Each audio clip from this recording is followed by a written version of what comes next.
Hey guys, Florida Shooter 92 here. I'm going to be reviewing this pretty pink gun. It is the Ruger LCP. Alright, it's my mom's gun. You know, not a bad little gun. I got a lot of quirks about it. I'll go over those. Alright, overall, um, the the gun is 5 inches long and 3.6 inches tall. Alright, the barrel is 2.75 inches. All right, it weighs 9.4 ounces. Okay, really, really small, really light gun. It's double action only.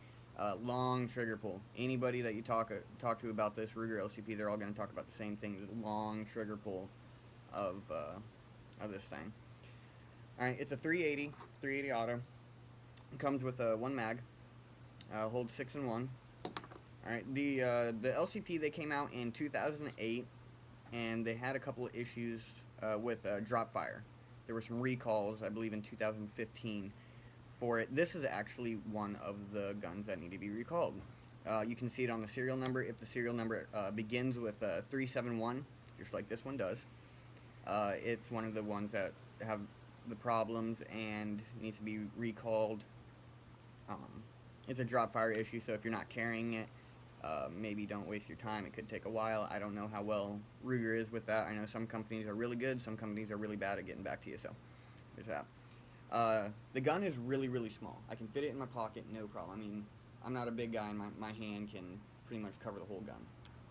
Alright, one of the problems that I have with it being so small is my pinky can't fit on it. Now, the magazine, you do get a little pinky extension, but that still just isn't good enough. I know I'm putting a loaded magazine in here, but you know, I'm just trying to show you that it's still really small. My hands are not that big.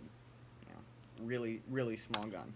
They did come out with the LCP2, which has a better trigger pull. They fixed everything about them. Um, Now, another thing that I have a problem is the slide release. Okay, really, really, really small, basically flush with the gun. Alright, so you kind of almost got to get your fingernail in there to push it up if you're trying to lock it. Alright, or, you know, really get down on it to hit the slide release. Alright, the breakdown for this gun, not the easiest. It's got this little pin right here that you actually need like almost like a flathead screwdriver or something to go in there and then pull that out. It's kind of a pain in the butt to do. Another thing that it being so small is I can't tell you how many times I've shot this and the magazine falls out because of the magazine release. You know, the way that my hand fits on this gun, my thumb just always ends up resting on it, especially because with the 380 only weighing less than 10 ounces, it's really snappy. So it always wants to pop out on my hand, and I can't get a really good firm grip on it. So I ended up hitting the magazine release a lot. That might just be a personal thing, the way I personally hold the gun. Um, you know, but overall, I'm not gonna say it's a bad gun. You know, it's got a lot of perks to it. It's pretty reliable. Um, Now, one thing that I've noticed about this particular gun is you've got to shoot at least 100 grain ammo out of it. I was shooting 95 grain ammo, and there was a lot of problems with failure to feed. It would jam. It wouldn't eject properly. Now, when I used, I believe it was Remington 100 grain, I didn't have any problem. I would not fire steel casings out of this at all. Anything steel I would not do. Only brass. That's why you see here is brass. It doesn't come with a whole lot. Just comes with one magazine in a little box. The retail for these are pretty good though. For the LCP, the original one here, the first generation, you can pick them up all day for $200 to $230.